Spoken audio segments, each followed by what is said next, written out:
जय महाराष्ट्र. मी रुजुता लुकतुके. राजमंत्र या तुमच्या लोकप्रिय कार्यक्रमामध्ये पुन्हा एकदा तुमचं स्वागत. आज पुन्हा एकदा अनेक वेगवेगळ्या विषयांवर पंडितजींशी आपल्याला बोलायचं आहे आणि पंडित राजकुमार शर्मा त्यासाठी आपल्याबरोबर आलेले आहेत.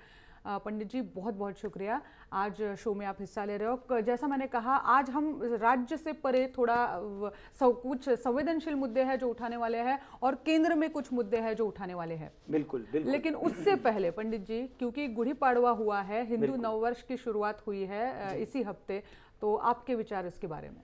देखिए, सबसे पहले तो हिंदू नववर्ष का शुभारंभ हो रहा है और उसी के साथ में जिस तरह से हिंदुत्व का भगवा फड़क रहा है, चाहे वो उत्तर प्रदेश है, चाहे वो गोवा है, चाहे वो मणिपुर है, इससे तो लगता है कि देश में एक नई क्रांति और एक नया अध्याय शुरू हो रहा है. डेफिनेटली इस युग का सबसे बड़ा ये हिंदू नववर्ष होगा, इस बात में कोई दो राय नहीं. ऐसा नववर्ष होगा जिसमें कहीं ना कहीं हिंदुत्व का उजागर होगा. हिंदुस्तान जो है, यानी भारत, बेसिकली तो हिंदुस्तान जिस कहते हैं तो सिंधु नदी के उस पार रहने वालों को हिंदू कहते थे, तो सिंधु की जगह उन्होंने अरबी लोगों ने हिंदुस्तान कर दिया. तो जो भी भारतवर्ष में लोग रहते हैं, विश्व में एक ऐसा समय आएगा, ये प्रेडिक्शन है, Tolstoy and many other international philosophers की ये प्रेडिक्शन है कि हिंदू पद्धति से जीने वाले लोग इस विश्व में सबसे ज्यादा पाए जाएंगे. तो ऐसा लग रहा है कि अगली सदी जो है डेफिनेटली इस विषय के ऊपर समझ कर चलने वाली है. और आप देखेंगे, चाहे वो अमेरिका है, लंदन है, जर्मनी है, फ्रांस है, चाइना है, हर गली में कहीं ना कहीं योगा और प्राणायाम, चाहे बाबा रामदेव ने, चाहे विक्रम योगा की तरफ से, चाहे हिंदू रीति रिवाज और हिंदू पद्धति को अपनाया जा रहा है, क्योंकि this is the best way to start your healthy life. सबसे स्वस्थ लाइफ के लिए, स्वस्थ जीवन के लिए ये पद्धति बहुत ही उत्तम मानी गई है. इसलिए कहीं ना कहीं ये नववर्ष जो है हिंदू जागृति नववर्ष माना जाएगा और कहीं ना कहीं 12 राशियों के लिए भी बहुत उत्तम माना जाएगा. डेफिनेटली हम लोग अगले 1-2 कार्यक्रम में राशियों के ऊपर भी इसका चर्चा करेंगे. शेयर मार्केट के लिए, राजनीति के लिए और देश की उन्नति और प्रगति के लिए बहुत ही उत्तम यह वर्ष जो है वो माना जाएगा, क्योंकि राजा जो है, इस वर्ष का राजा जो है वो मंगल है और मेष राशि में ही इस वर्ष का उदय हुआ है. तो धरणी गर्भ संबुत्तम विद्युत कांति संप्रभम कुमारम शक्ति हस्तम तम मंगलम प्रणमामि हम. इसलिए कहीं ना कहीं जो लोग राजनेता हैं वो अपने आप में एक नया सुधार, रिफॉर्म लाएंगे. चाहे वो जीएसटी है, चाहे राजनेताओं की अपनी खुद की कमाई है, देश में एक नया सुधार आदरणीय प्रधानमंत्री नरेंद्र मोदी की अध्यक्षता में एक नई जागृति बनती हुई दिखाई देती है. पंडित जी, शो की शुरुआत तो आपने बहुत बढ़िया की है, अच्छी बातें कहकर, लेकिन विषय जो आने वाले हैं वो कुछ गंभीर है और उसमें से पहला मुद्दा मैं उठाने वाली हूँ फिर से एक बार राम मंदिर. पिछले हफ्ते हमने बात की है, लेकिन विस्तार से इस बार इसलिए क्योंकि सर्वोच्च न्यायालय ने कहा है, सुप्रीम कोर्ट ने कहा है कि 3 पार्टियां आपस में कुछ हल निकाले राम मंदिर के बारे में. बिल्कुल. तो क्या ये आपस में हल निकलता हुआ आपको दिखता है? देखिए, ऐसा है कि एक बहुत बड़े शायर ने लिखा है कि एक शेर है जिसको मैं यहाँ बोलना भी चाहता हूँ कि कहीं ना कहीं हिंदू मुसलमान की अगर हम बात करते हैं तो आपस में जो लड़ाई है वो बहुत ही ज़्यादा बढ़ जाती है. इसका जो निकाल है कुछ बड़े लोग बैठकर करना चाहिए. राम वालों को मुसलमान से बू आती है, अहले इस्लाम को भगवान से बू आती है. किसको फुर्सत है करे खिदमते इंसान, जबकि इंसान को इंसान से बू आती है. अरे भाई, हिंदू और मुसलमान जो हैं वो एक ही रखता है. अगर हम कहीं हिंदू हैं तो मुसलमान भाई भी यहाँ इसी देश में हैं, तो एक दूसरे के साथ मिलकर, यहाँ पे मस्जिद है, वहाँ पे राम मंदिर है, इसमें कोई ना कोई अच्छा विकल्प ढूंढना चाहिए. और हमारे जितने भी बड़े बड़े नेता हैं उनको राजनीति छोड़कर, देखिए इसका समाधान क्यों नहीं निकल रहा कि इसमें राजनीति है. इसलिए एक बात सही है कि सुप्रीम कोर्ट ने बहुत ही सुंदर फैसला किया कि आपस में बैठकर, चाहे वो उलामा है, मौलाना है, चाहे वो हमारे पंडित हैं या वहाँ पर बैठे हुए आचार्य हैं, आपस में बैठकर इसका फैसला निकालें। आपने पूछा कि ये इसका फैसला कब होगा। जी हाँ, ये बहुत महत्वपूर्ण बात है।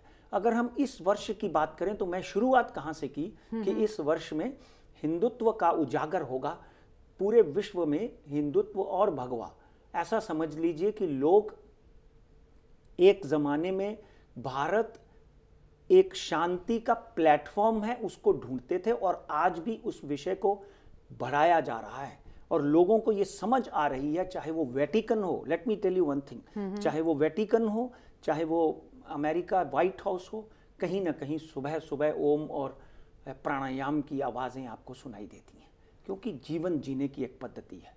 और राम मंदिर जो है कहीं ना कहीं हिंदुओं की आस्था, और बाबरी मस्जिद जो है वो मुसलमानों की आस्था के साथ जुड़ा हुआ है। मुझे इस वर्ष अगले साल के गुड़ी पाड़वा से पहले इसका निकलता हुआ दिखाई देता है, जो ऐसा समझ लीजिए कि पिछले सैकड़ों सालों से 1992 में तो जो हुआ, वो 96 में जो हुआ वो देखा ही लोगों ने, मगर उस तरह का वातावरण नहीं बनेगा। मुझे लगता है कोई ना कोई इसका रास्ता एमिकेबली शांति से बैठकर निकल जाएगा। यह साल में नहीं निकला, और आगे की प्रेडिक्शन सुन लीजिए, यह साल में नहीं निकला तो फिर कभी नहीं निकल पाएगा। इस तरह के योग अगले बरस के नव वर्ष के निकलते हैं। बेसिकली 1 जनवरी हमारा न्यू ईयर नहीं शुरू होता, 31 इज नॉट, वो वेस्टर्न है। हमारा नव वर्ष गुड़ी पाड़वा के दिन था।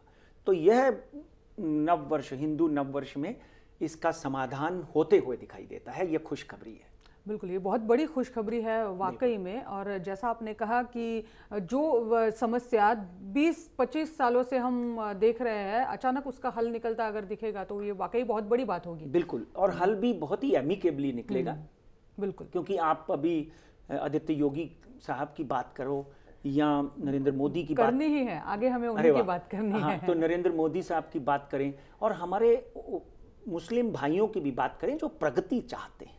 देखिए, जो मुसलमान गुजरात में रहता था उसकी प्रगति हुई, इसलिए उसी मॉडल के ऊपर यूपी में अगर मुसलमान तरक्की करता है, उसका बच्चा पढ़ता है, उसकी बच्ची डॉक्टर बनती है, तो उसको कितनी खुशी होगी। और अगर पुरानी पार्टियों ने कुछ नहीं किया, इसीलिए लोगों ने इनको वोट की, और डेफिनेटली कहीं ना कहीं उत्तर प्रदेश भारत का सबसे बड़ा एक अंग है जिससे ये क्रांति की शुरुआत हो रही है और होगी। कहीं ना कहीं भारत में सद्भावना, योगी राज बोलो तो राम राज भी हो सकता है, मगर जब आप योगी की कुंडली के ऊपर आएंगे तो मैं डेफिनेटली उसके ऊपर आपको मार्गदर्शन दूंगा। मगर फिलहाल सिचुएशन ये समझकर चली जा सकती है कि वातावरण कहीं ना कहीं नकारात्मकता की तरफ से सकारात्मकता की तरफ आ रहा है, जो हमारे देश के लिए, हमारी जनता के लिए बहुत ही शुभ है।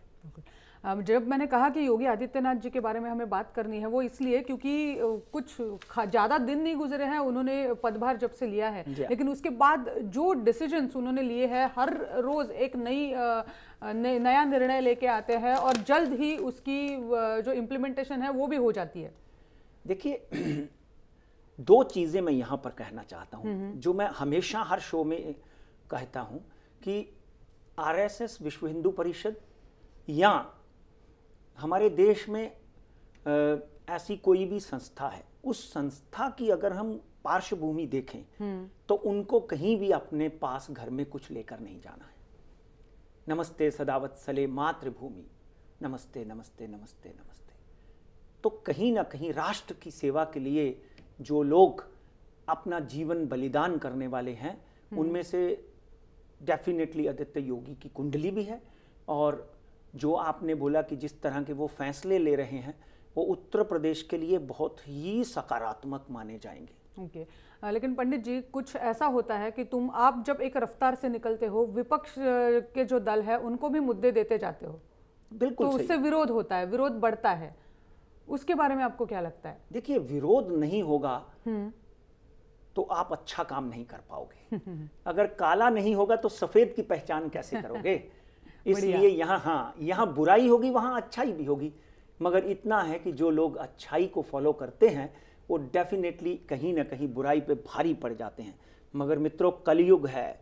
अगर हम आदित्य योगी की कुंडली का अध्ययन करते हैं तो डेफिनेटली एक बहुत ही सक्षम व्यक्ति जो कहीं ना कहीं उत्तर प्रदेश के आगे बढ़कर देश तक का संचालन कर सकता है। मगर हमारे भारत में, जैसे आपने बोला कि विरोधी जो हैं वो तगड़े हो रहे हैं, वो कोशिश कर रहे हैं कि ऐसे कोई भी व्यक्ति को आगे बढ़ने ना दिया जाए जो कि देश की तरक्की करना चाहते हैं। क्योंकि अगर देश की तरक्की इन्होंने कर दी तो उनको कब मिलेगा माल खाने के लिए? ये बहुत ज़रूरी बात को समझना चाहिए। अगर हम आदित्यनाथ योगी की बात करें तो अजय करके उनका नाम है, अजय सिंह नाम है उनका, और मैं आज उनकी कुंडली भी आपके समक्ष पेश करूंगा अगर आप इजाज़त दें तो। क्या बात है। तो 5 जून 1972 गढ़वाल में उनका जन्म हुआ। मित्रों, शनि, सूर्य और बुध इकट्ठे बैठे हुए हैं शुक्र के घर में। शनि सूर्य, जब शनि और सूर्य इकट्ठे हो जाते हैं, पिता और पुत्र, शत्रु और मित्र इकट्ठे हो जाते हैं, तो वो कैसा वातावरण होता है कि मैं करूंगा नहीं तो मरूंगा। ये दावा करके चलता है वो व्यक्ति, मैं किसी की भी कुंडली में या मैं करूंगा या मैं मरूंगा। तो इस तरह का व्यक्तित्व है। और कहीं ना कहीं शनि जो है वो सूर्य के घर में उत्तम बैठा हुआ है। वहां पे बुध और सूर्य की युति बुद्धादित्य योग बना रही है। लग्नाधिपति सूर्य, सूर्य क्या होता है? आईपीएस, सोल्जर, कहीं ना कहीं प्लेन चलाना। जो आदमी निर्भय होकर काम करता है उसका लगनाधिपति जो है, यानी इनका लगन जो है वो सिंह लगन है, उसका लगनाधिपति जो है वो सूर्य है। वो बैठा शुक्र के घर में है, इसलिए अविवाहित रखता है, शादी नहीं होने देता। मगर सप्तम भाव में कुंभ राशि जो देश के साथ शादी करवा रही है, प्रांत के साथ शादी करवा रही है, इस तरह का व्यक्तित्व। और मित्रों, यहां पर एक भ्रम में तोड़ देना चाहता हूं आप सबका। हमेशा आप लोग शनि से डरते हैं कि तुला, वृश्चिक, धनु, मकर, इनके ऊपर 7.5 चल रही है। कर्म अच्छे करोगे तो शनि और केतु और राहु आपको शुभ फल देता है। अब आप 2004 में ले जाता हूं, जब आपने मनमोहन सिंह की प्रेडिक्शन मेरी सुनी थी। 2001 में डॉक्टर मनमोहन सिंह के ऊपर राहु की महादशा लगी। 2004 में बिना इलेक्शन लड़े वो प्रधानमंत्री बने।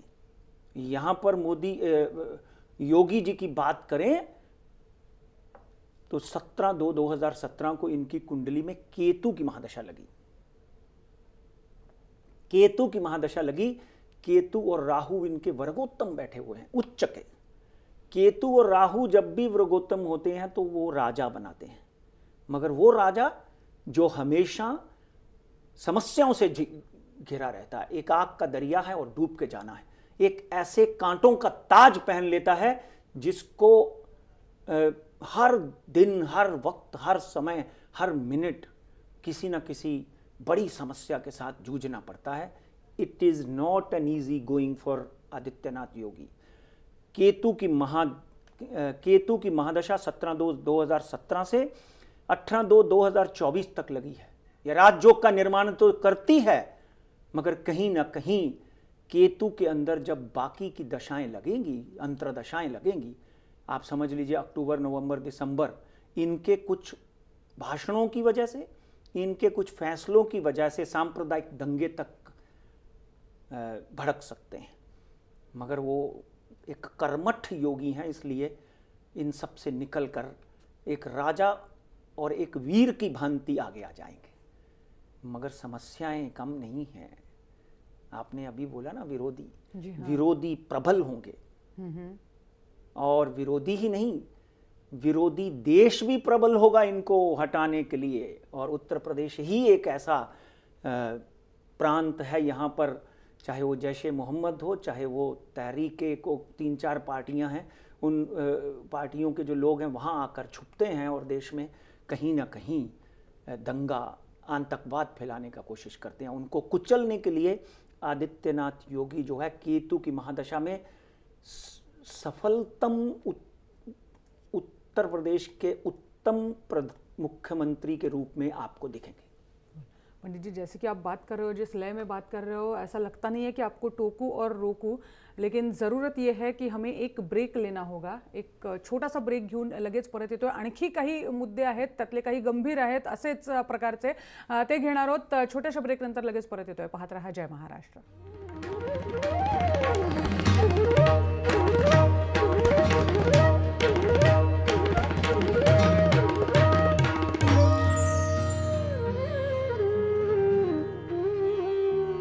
ब्रेक नंतर राजमंत्रमध्ये पुन्हा एकदा तुमचं स्वागत. जसं मी म्हटलं होतं, आणखी काही महत्त्वाचे मुद्दे आहेत जे आपल्याला, ज्याच्याबद्दल पंडितजींकडून आपल्याला जाणून घ्यायचं. पंडित जी, आने वाला दूसरा जो है मुद्दा वो मुझे उठाना है आपके सामने, वो गोहत्या बंदी का है.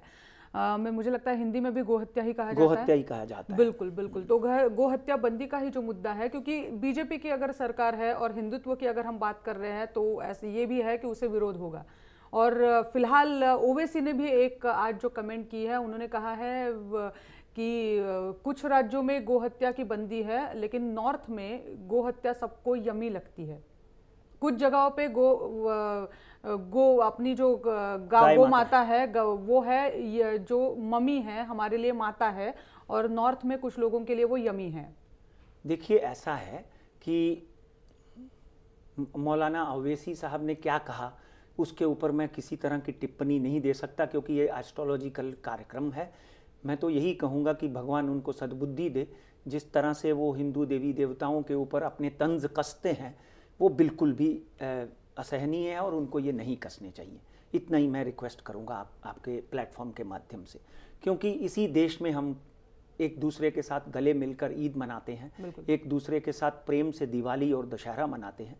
तो इसलिए इस तरह के विष भरे शब्द जो हैं उनको नहीं बोलने चाहिए. राजनीति के लिए उसका इस्तेमाल ना हो. हाँ, राजनीति के लिए और अपने स्वार्थ के लिए नहीं. मगर गोहत्या की यहाँ तक बात करें तो एक बात समझ लीजिए, जैसे मैंने कहा है कि नववर्ष, हिंदू नववर्ष जो है हिंदुत्व का वर्ष है.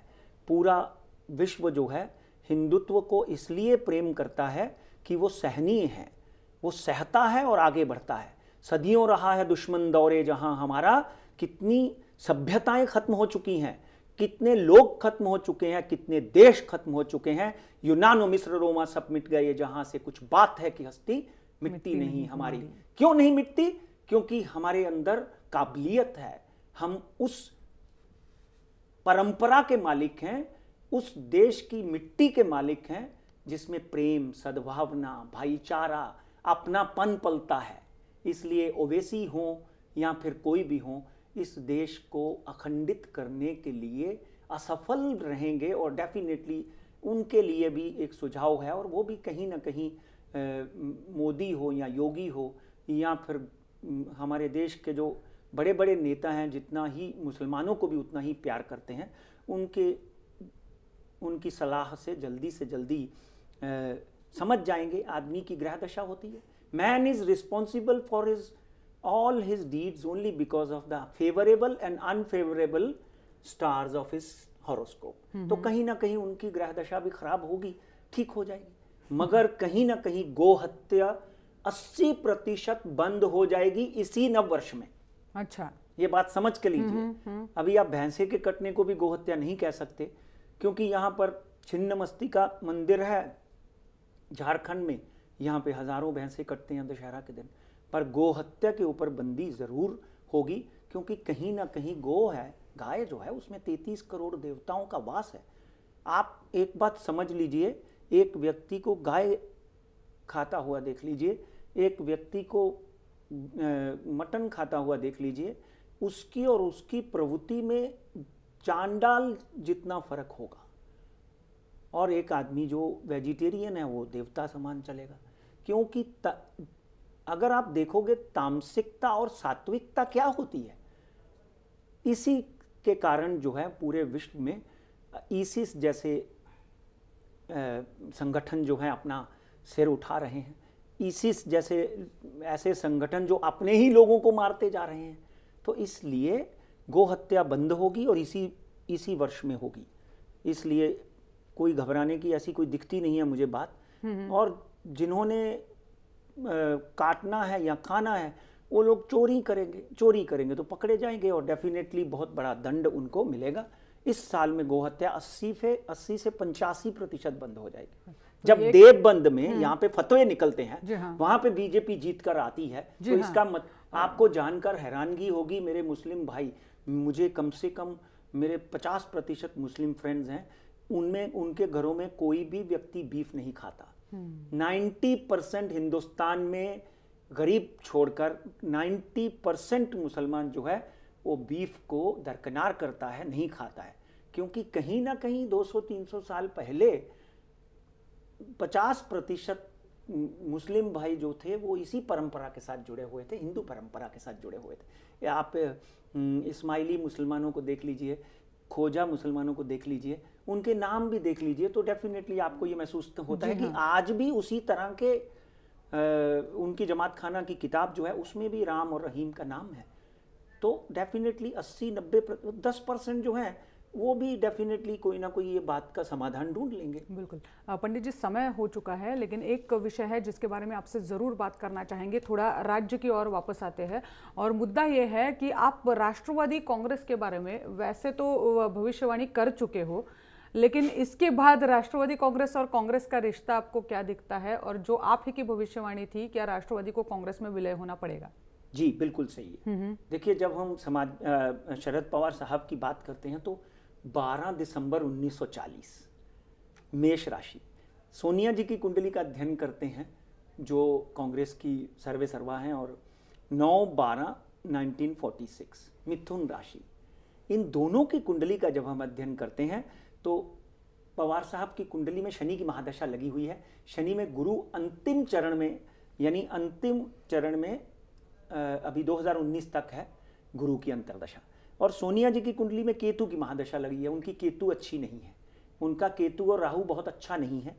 3/7/2012 से आप देखो, 3/7/2012 से कितने घपले, कितने फ्रॉड, कितने स्कैम, कितनी चीज़ें कांग्रेस के अगेंस्ट निकली और कांग्रेस जो है पटरी से नीचे उतर आई।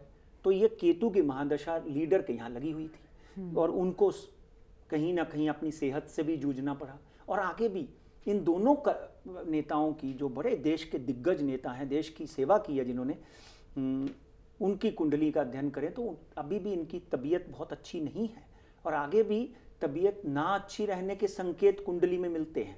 इसलिए दोनों को आरोग्य पूजा करवा लेनी चाहिए। कहीं ना कहीं 3/7/2019 तक केतु की महादशा लगी हुई है इनकी, और इन पवार साहब की भी शनि में वो गुरु की अंतर्दशा लगी हुई है। तो फरवरी 2019 से पहले पहले, वैसे तो हो सकता है कि अप्रैल 2018 से पहले पहले ये सुनने को मिल जाए कि कांग्रेस और एनसीपी इकट्ठे हो गए, मगर डेफिनेटली 19 के इलेक्शन से पहले। तो कहने का मतलब है समय हो चुका है कि बिल्कुल। पंडित जी, हमारा भी प्रोग्राम खत्म होने का समय हो चुका है, लेकिन आपसे शेयर मार्केट के लेवल्स जरूर जानेंगे संक्षेप में, और जीएसटी का क्या असर आपको दिखता है? देखिए, जीएसटी का असर मार्केट के अलावा लोगों के ऊपर बहुत अच्छा नहीं होगा। सुधरते सुधरते 1-2 साल लग जाएंगे, मगर बॉम्बे स्टॉक एक्सचेंज 30,000 का आंकड़ा पार कर सकता है। नीचे का जो मेरा स्तर है 29,200 का है, और निफ्टी की बात करें तो निफ्टी 9,300 का आंकड़ा पार कर सकती है। नीचे का स्तर जो है 9050 का है। गोल्ड एक बार खरीद लेना चाहिए, 29,000 भी वापस छू सकता है। Silver as usual I am saying कि 44,000 हो सकता है, और नीचे का स्तर 41,800 हो सकता है। क्रूड ऑयल इस वक्त 3284 पे चल रहा है, पर क्रूड ऑयल में थोड़ी सी नरमी और आएगी। 3100 का स्टॉप लॉस रख के आगे चलिए। ऑन द होल मार्केट में हरियाली दिखाई देती है। पंडित जी, समय हो चुका है कि आज यही रुकेंगे। बहुत बहुत शुक्रिया, आपने शो में हिस्सा लिया और हमें मार्गदर्शन किया। इसलिए आज वेळ इथेच संपते, राजमंत्रमध्ये इथेच थांबतोय। तुम्ही पाहत रहा जय महाराष्ट्र।